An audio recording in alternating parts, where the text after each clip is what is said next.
thing, because I know you mentioned a few things, recognizing that, what's best for you and, doing, what helps you the most, even if you're been to several professionals in regards to mental health. What is your biggest tip that you give ambitious women for having a healthy relationship for themselves and others? So let's see. The biggest tip, um, I think that it's just giving your relationship that same attention that you give your physical health, that you give other areas of Mm, health. For some reason, we tend to overlook that. We don't really think about the way that we talk to ourselves in our head. We don't think about whether we are giving ourselves good boundaries for our mental health. We get wrapped up in life, and it's easy to ignore those things. It's always easy to just ignore those things, and I think that if you put it in the perspective of the same way that I would go and exercise, or the same way that I would make sure I take a walk every day, the same way that I would do those things, I am going to take a step that is towards my own self care. I'm going to take a step that reminds me to love myself. I'm going to wake up in the morning and say, I love you. You're beautiful. I'm going to talk kindly to myself. Like those same habits that you have in place for your nutrition and for your exercise, you have to have those things in place for the way that you relate to yourself. yeah. Because when I was in therapy a couple years ago, my therapist, she brought out one thing that stuck with me since I've stopped seeing her is, why would you talk to yourself that way when you don't allow others to talk to you that way? Mm-hmm. Mm-hmm. And I was like, no, Yeah. it makes sense. So yeah, that's a really good tip. Mm-hmm. What do you think is the most underrated thing that people don't do for self-love or healthy relationships? The most underrated. The most underrated thing, I think it, I think it kind of relates to what I just said. um, about having this idea of mental fitness. Mm-hmm. So when you're in the fitness world, they talk about determination and discipline and being persistent, because those things relate so much to physical fitness. But we don't talk about a training regimen for the mind. Like our brains have to be trained. When you want your brain to do something new, you have to practice, you have to train it. So if you want to be a mentally fit person, you have to practice. Mm-hmm. Um, you have to be mindful. You have to set time each day to be mindful in the things that you're doing. You have to develop emotional resilience. You do that by feeling your feelings. You do that by consistently not running from how you're feeling. You have to cultivate creativity and optimism for the future. But all of that it's like a training regimen. It's the same idea of training your body. But because I guess you don't see the outward results like you see when you Mm-hmm. exercise, people are less likely to do that. You don't really see your brain changing until you start paying attention to your thoughts and your feelings. But if you don't do it, then you're more susceptible to stress. You get less fulfillment out of life. It's harder to cope with challenges. I mean, we've been in this pandemic and people are literally going crazy Yeah. because this is so different. And if you don't have that mental fitness in place, then your sanity goes out the window and it's just so hard to survive. And I Yeah. just think that we don't talk about it outside of like determination and discipline. We just don't talk about a regular training regimen for your brain. Yeah. In regards to the pandemic, have you seen, yeah, I know even though people are tight with money lately these days, but have you seen like a slight uptick in people reaching out for help from you? Yeah, I definitely think so.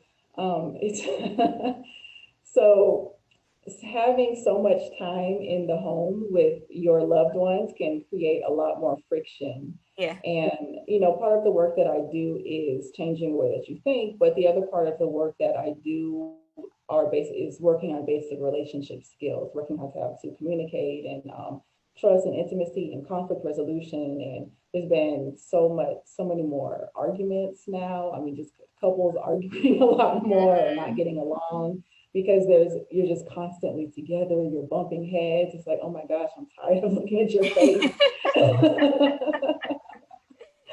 And then and our lives have changed. You're not doing the activities that you used to do that would help you stay sane. So Mm-hmm. it's like if you weren't paying attention to your thoughts before, you're almost trapped with them now.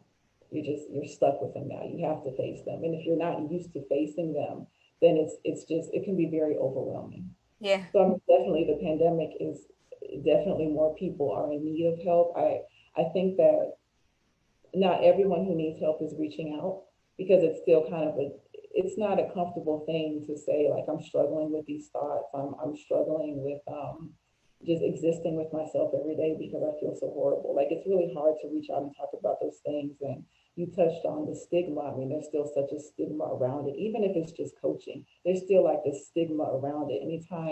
For some reason, anytime we ask for help, it's seen as a bad thing, and it shouldn't be. It should Mm-hmm. be a strong thing. Like you recognize that something's going wrong and you're trying to fix it. Like that's exactly what you're supposed to do. Yeah. Yeah. But for Especially, some yeah. reason, our society looks down on that.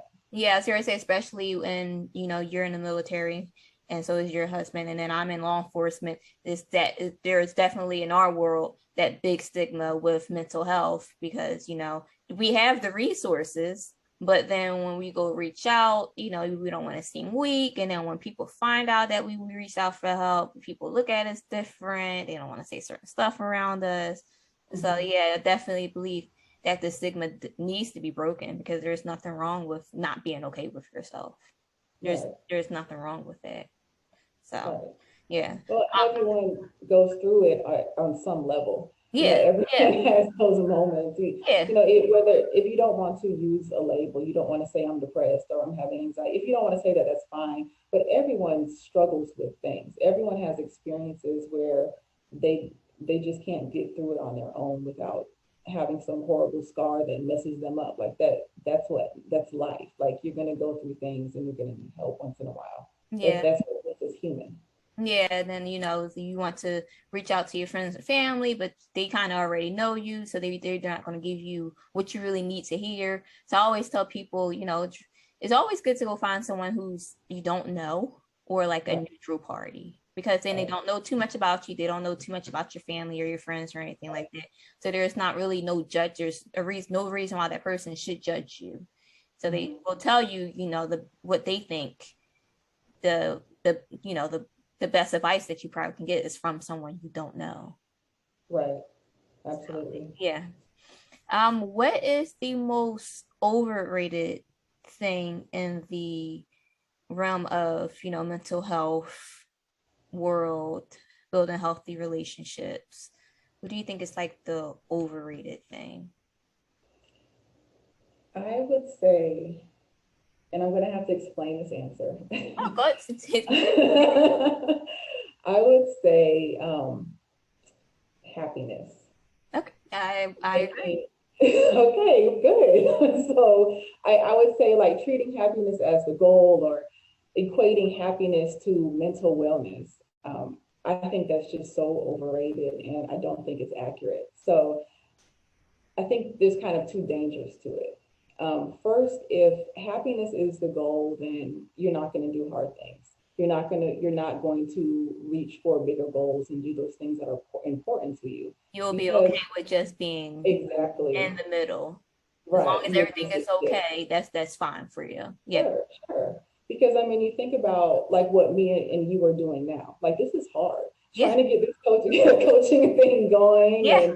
and stepping out on your own, it's hard. And you're not always happy. Sometimes you're stressed, sometimes you're angry, sometimes you're doubting yourself. But I mean, that's part of the process. And it's like, no, I'm not happy today, but I'm doing this thing that is really important to me. And there's power in that. There is power in stepping out and doing this thing that you really want to do even though some days you're not happy about it.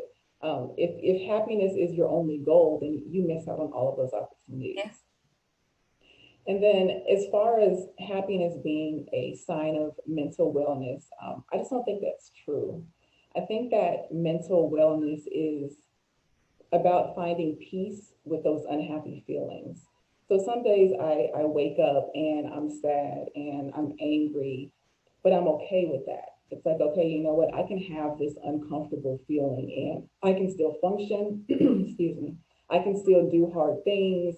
I can still work towards my goals. I can still manage my relationships. I can still be me, even though I have this uncomfortable feeling. And Mm. I think that level of peace, it helps you not suffer so much. And I just think that's a huge sign of what mental wellness really is. It's about the whole spectrum of emotion, not just happiness.